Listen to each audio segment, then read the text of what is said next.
What's up, guys? Today I am hanging out in Corpus Christi, Texas with my two brothers. I'm Mark. I'm Scott. And beyond yonder is the Gulf of Mexico, right off this side here. And today we're going to try and experiment seeing if we can turn ocean water into chlorine gas. Let's jump right in.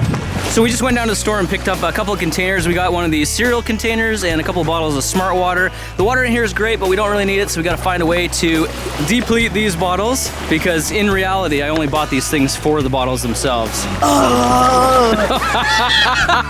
Yeah! Now, we all know that ocean water is very, very salty, and so the theory here is if we pump electricity into salt water, it's going to divide the salt, NaCl, into two elements, sodium and chlorine. So here's the basic idea for building a simple chlorine generator. We're going to use our jug here with a couple of water bottles. We're going to empty these out, flip them upside down, and drill a couple holes in the top so these rest in the container. We're going to stick our carbon electrodes up inside the bottle and run electricity into them, and with a little bit of luck, our ocean water will be split into two gases, hydrogen and chlorine. Let's do this! Let's rock! Science!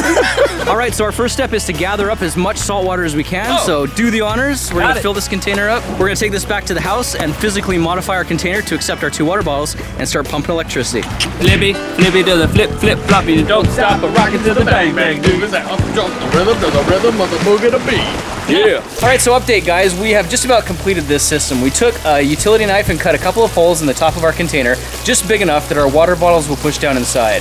We cracked open a 6-volt lantern battery and extracted these carbon rods. And then we took those carbon rods, we shoved them down the necks of these water bottles. All it's left to do now is take some insulated copper cable, wrap it around these carbon electrodes, and hook it up to a car battery. Woo, woo, woo, woo!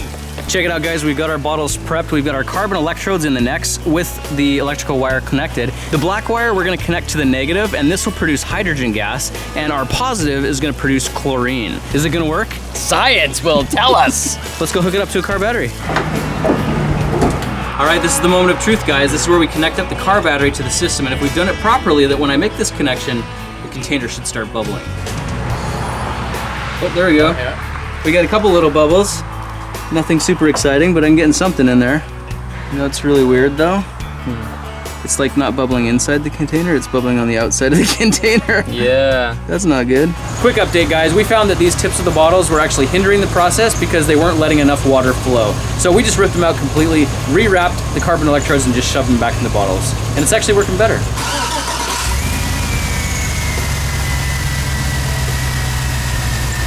If you look really closely there, you can see with the car running, there actually is an increased production of hydrogen. Wow. All right, well, we're just gonna let that sit for about half an hour and then come back and check on it. So we moved our setup over here to a rental vehicle, and look, the solution's turned blue.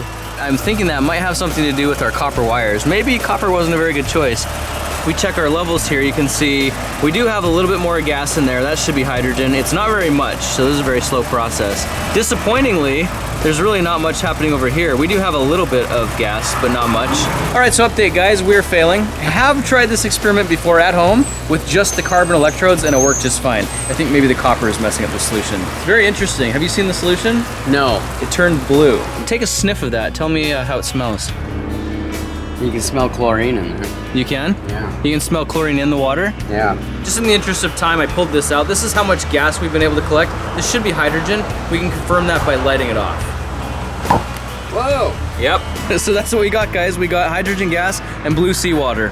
Yay. Woo! Check it out, guys. It's the next day. I've let this thing sit overnight, and you can see the solution has cleared up, and we've got a blue precipitate that settled down to the bottom. Now I talked to my friend Nerd Rage and asked him if he could explain a little bit about what might be going on here, and this is what he said. In the electrolysis of salt water, copper electrodes actually get attacked to form copper chloride. And if we're using copper electrodes, then eventually the pH of the solution will get so high that it'll start forming copper hydroxide, which is the blue precipitate that we saw in our solution. So it sounds like what I need to do now is go back to the drawing board and rig up a very, very simple system for using only the carbon electrodes for splitting salt water into hydrogen and chlorine gas. It is going to work, but that's going to be an experiment for another video. According to Nerd Rage, we're not going to get much, but we should get something, and there's a whole lot of salt water in the ocean, so we've got plenty of resources to tap into. So our failed experiment isn't fruitless after all. By running electricity through seawater, we've actually generated 4 really cool components. We've made hydrogen gas, which is extremely flammable, sodium hydroxide, which can be used as a cleaning agent or for making soap. We've made a solution of bleach, which can be used for cleaning and purifying, and some copper hydroxide. And that has a lot of uses as well. Electronics, dyeing clothes and paper. It's used as a fire retardant for flame-proofing materials, printing, photocopying, pyrotechnics, and even as a wood preservative. So there's a lot of uses for copper hydroxide. So guys, we're gonna have to put this experiment on pause for today. We're gonna figure it out and come back with a solution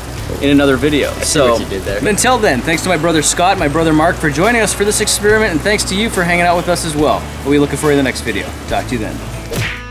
Random always happens, guys. And the beard is happening.